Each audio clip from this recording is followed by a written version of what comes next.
In order to sustain peace in the Bangsamoro region, President Ferdinand Marcos Jr. committed to the full implementation of peace agreements. Jade Buhoy for the full report. President Ferdinand Marcos Jr. said that the government will continually commit to the full implementation of Bangsamoro Peace Agreement. In line with this, the President also issued Executive Order or EO number 7 to reform EO number 79 that enhances the Inter-Cabinet Cluster Mechanism on Normalization. Moreover, Bangsamoro Autonomous Region in Muslim Mindanao, Chief Minister Ahod Murad Ibrahim urged the peace stakeholders to further support the Bangsamoro peace process. Marcos Jr. also said that this peace process initiated by BARM will lead the nation to become developed, secured, and united. For Golden Nation Network, this is Jade Buhoy.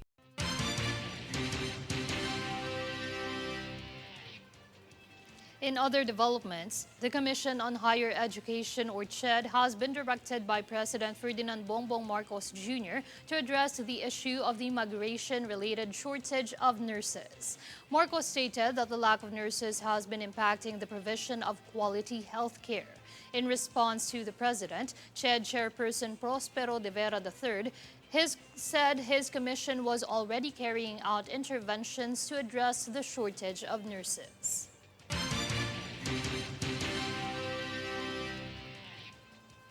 Meantime, Philippine National Police Chief General Rodolfo Azurin Jr. increased visibility of police forces in anticipation of the surge of travelers during the Holy Week, as he emphasized the need for adequate security measures for the safety and protection of travelers. Daniza Lopez has the full report. With a significant number of people expected to travel during Holy Week, Philippine National Police or PNP Chief General Rodolfo Azurin Jr.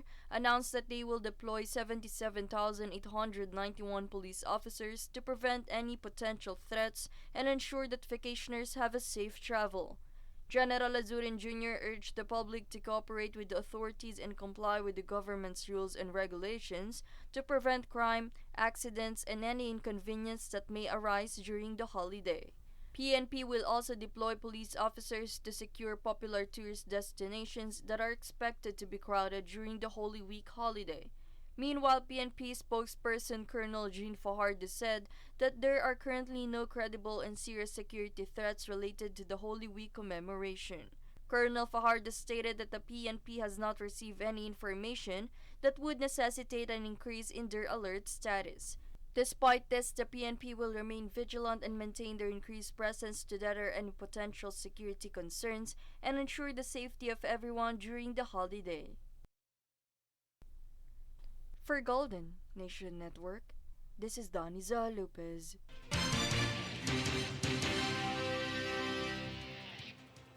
In a related story, the Philippine National Police or PNP and Bureau of Fire Protection or BFP were directed by the Department of the Interior and Local Government or DILG to use all available resources to maintain law and order throughout the Holy Week. Interior Secretary Benjamin Abalos Jr. orders the said agencies, adding local government units to be on high alert to ensure drivers and commuters are safe throughout the Lenten season. Meanwhile, PNP head General Rodolfo Azurin Jr. stated almost 78,000 police officers will be deployed nationwide, and it has published operational guidelines to put its law enforcement and public safety plans into action.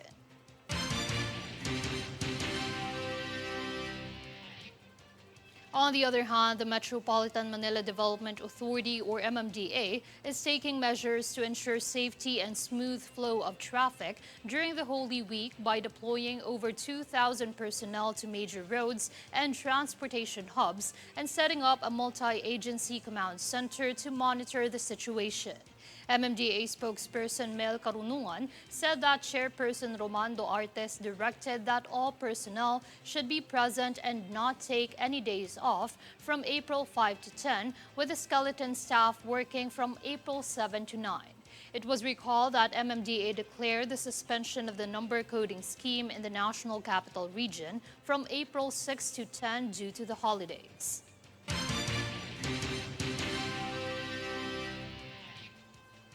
Meanwhile, the Parañaque Integrated Terminal Exchange anticipates about 1.2 million travelers this Holy Week. PTEC says as early as last week, there has been an influx in bookings and reservations. It adds it is trying to get more buses and issue the corresponding special permits from LTFRB. PTEX reports that tickets for buses heading for Bicol are running out and advises travelers to get in touch with PTEX or bus operators to inquire the number of available seats. PTEX says that most COVID-19 restrictions such as tests and showing of vaccine cards have been relaxed. Travelers only need to wear their face masks in the vehicles.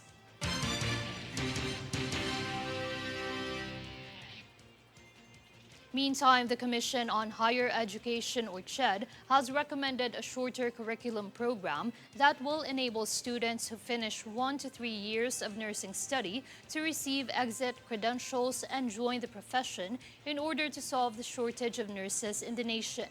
Students who complete a year of nursing school under the suggested shorter curriculum can obtain a certification to work as a nursing assistant or aide. Their talents at this stage have to incorporate fundamental nursing abilities for providing safe and suitable care. To exit the program and get a diploma to work as an associate nursing, community health nurse, or associate mother and child nurse, students must carry on to their second or third year. Meanwhile, only those who complete the 4-year nursing course will receive a bachelor's degree and become registered nurses.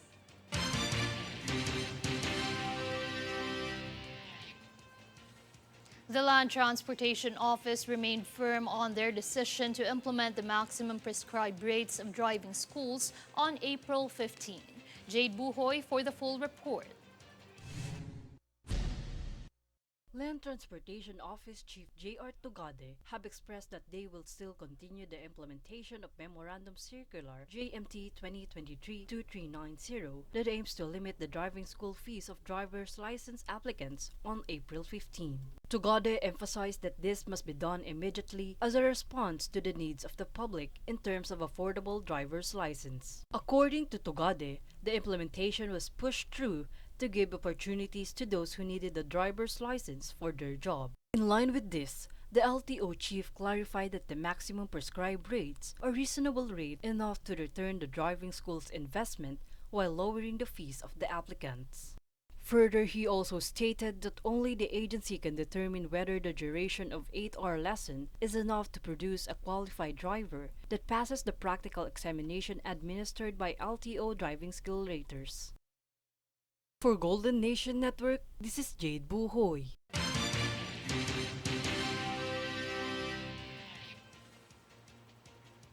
And here's a recap of this week's headlines. Here are today's headlines. DOH alerts public versus heat exhaustion due to summer season. Vatican declares Antipolo Church as international shrine. LTO on heightened alert in preparation for Holy Week and summer vacation. MMDA suspends number coding scheme for Holy Week. MMDA boosts security measures for Holy Week travel with deployment of 2,000 personnel to major roads and transport hubs. CHED revamps nursing curriculum to address shortage. Fair and balanced news. Comprehensive reports that will take you to the heart of the action. This is News Force.